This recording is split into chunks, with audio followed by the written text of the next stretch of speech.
Hey guys, I just want to apologize right off the bat. This video is not going to have a lot of polish or anything. That's because I got to get this well-worn library book back to the library finally after renewing it 4 times.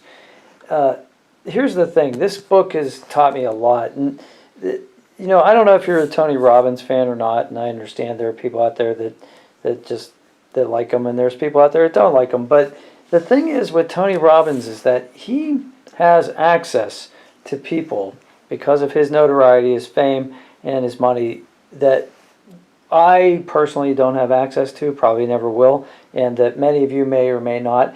And one of the things that's amazing in this book is that he's got people who have lots of money to talk to him, and he's interviewed them, and that's in the back of the book. It's probably one of the most valuable parts of this book is this section where he talks to these famous people.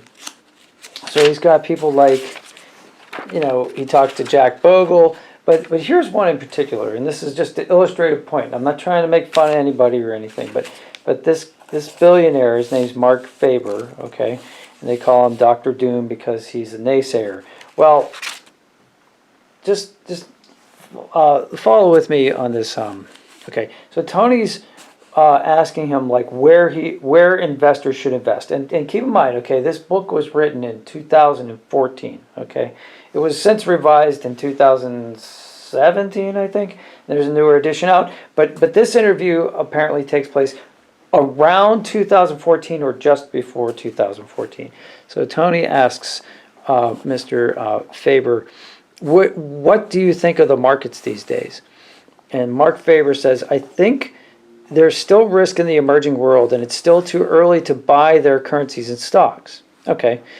And it's too late to buy the U.S., meaning U.S. stocks.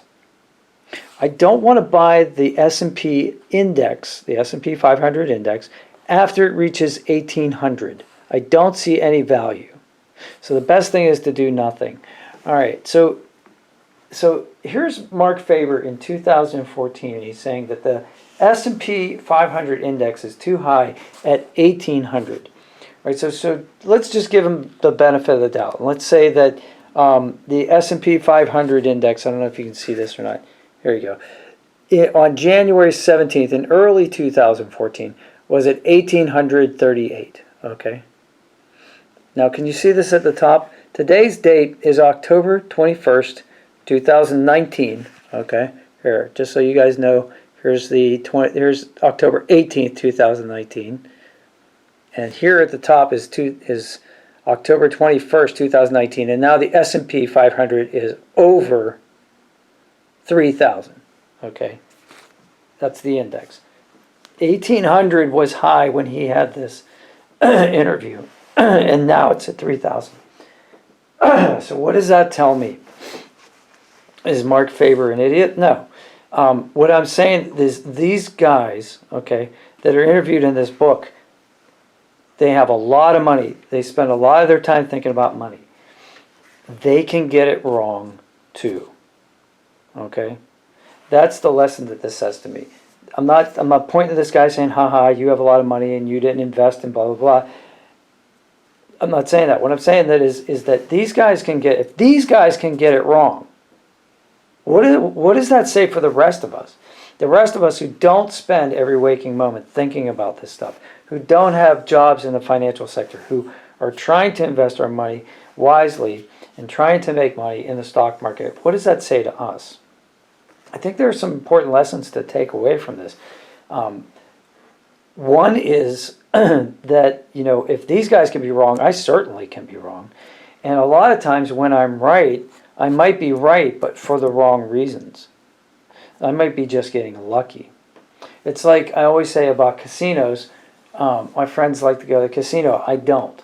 I always say the absolute worst thing that can happen if you go to a casino the very first time is that you win.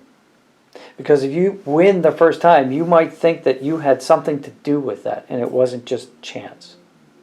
So all I'm saying is that there's a confirmation bias here. It's very important for me personally, and maybe you'll see this as well. I don't know. It'd be interesting to hear your comments in the section below. That even though I make investments and they might do well, that that doesn't necessarily mean that I did the right thing. Maybe I just got lucky. It's important, I think, to take all of their successes with a grain of salt. And so that's what I got out of that interview, and that's why I wanted to do this before I had to return this great library book. And there's a couple other examples of that too, where people are predicting. One predicts the Japanese bond market. It's real technical, and I don't really know that I fully understand it either, but obviously what he predicted did not come to pass. So just be careful out there, you know.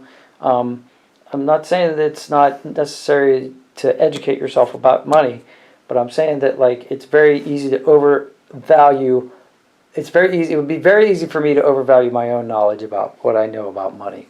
So if these guys can make a mistake, so can I. So that's all I have to say, I think. And have a good day, and go out there and help somebody. It'll make you feel good. And feel free to subscribe to the channel if you want to help me, and leave a comment below and hit the like button. Thanks. Have a great day.